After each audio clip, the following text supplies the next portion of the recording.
Hey, what's up, traders? This is the watch list video for Monday, July 11th. I had a couple weeks off this summer, which I almost never do, and I don't expect to have any time off now till, maybe the week of Christmas or something. So I'm back and ready to focus. Apologies for the second week that I had off. That was kind of unexpected, but it was kind of thrust upon me. So now, hopefully, I'm done with my breaks for a while.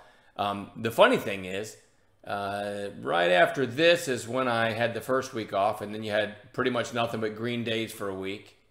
Then I came back to work, and then had another week off, was pretty much green days for the week. I'm starting to almost feel responsible for the downtrends, right? We have the old Mopi trades, MOPI, Mike's out, pile in.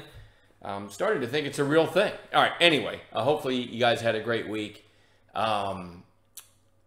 When I come back and I've missed a week, usually it's a little tougher for me to put together a list because I haven't been in tune with the market and I haven't seen what's running lately. So, I have to kind of start from scratch and go back over the last couple weeks and see. So here's what I've come up with to watch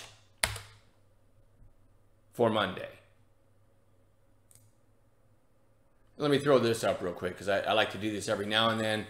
Just a quick reminder of what we're all about. None of this has to do with anything related to investing, right? It's day trading. I'm in cash every night. Have exactly the same amount of money in my trading account that I had before I left for a week. And I make my money between the bells. So you can pause it and read that if you like. But that's a quick explanation of what I do. All right, so what are we watching for Monday? DWAC, and the reason is this is not a handsome chart. But I think it was like maybe an hour or two after the close on Friday, news came out that Elon said, the heck with it, I'm not buying Twitter.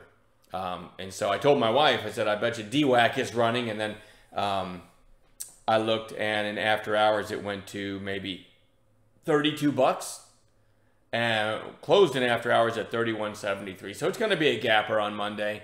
Unless, sometime in the next 12 hours, Elon says, never mind, I'm buying Twitter. So that's going to be an interesting one to watch. Probably a lot of shorts in the name as well. So we'll see. We'll see if we can get a plus gap play entry in the thing, right? CLVS, it's just really strong. I wonder if you guys were watching this pullback after a couple days after this big break, but hopefully some of you caught that in chat. Anyway, it's kind of extended now, but certainly is getting some interest. See these big volume spikes lately and some really nice pushes. It probably needs to rest for a couple days. But we're going to keep our eyes on that one. SRG, 82 million traded. Looks like a gap play on Friday. Glance at it at 5-minute candles. Hold on, I've got extended hours on there. So there's Friday's intraday. I'm sure you guys were probably looking to trade that. Let me go back and look one more time. Anyway, held up pretty well, right? So certainly watching for a follow-through day and should be on watch, for the next week. Even, hopefully maybe it flags for a couple days. And then we get even a better setup. ORMP, just another strong breakout, looking for a follow-up day or, maybe a 1 or 2 or 3 day flag and then a trade later in the week, but certainly should be on a chart. MYMD, another one, just big volume for the stock and a strong close. HGEN, you see a theme here, just a bunch of breakouts. We're going to see if they give any kind of setups this week. ONVO, big volume for the stock, closing well off its highs, but certainly worth keeping on watch. It is worth noting it's run for 3 days straight, right? So certainly needs to come in, but let's keep that one on a chart. MCRB, back in early June, it went to basically 429 and sort of cup and handling since then. Friday's high, 411, but a handsome looking daily chart, some nice volume coming in lately. Goes on long watch. APRN, I think there's a lot of shorts in the name. Big volume back here that took it to almost 5, and it looks like, what was this, Wednesday, it actually hit 504 and is curling right back up, and you kind of have maybe a 3.5 month cup and handle forming.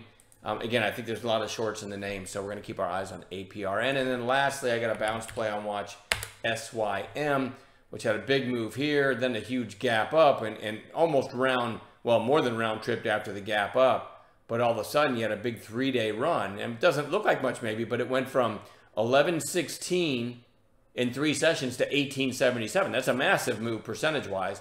And now you got a 2-day pullback on declining volume back to the 8-day. So that does meet my bounce play parameters. We'll see if it meets our intraday A+ set of parameters for a bounce play tomorrow. And I'll keep it at that. I don't have much else to say. Looking forward to trading with everyone again, and I'll see you guys in the chat room in the morning.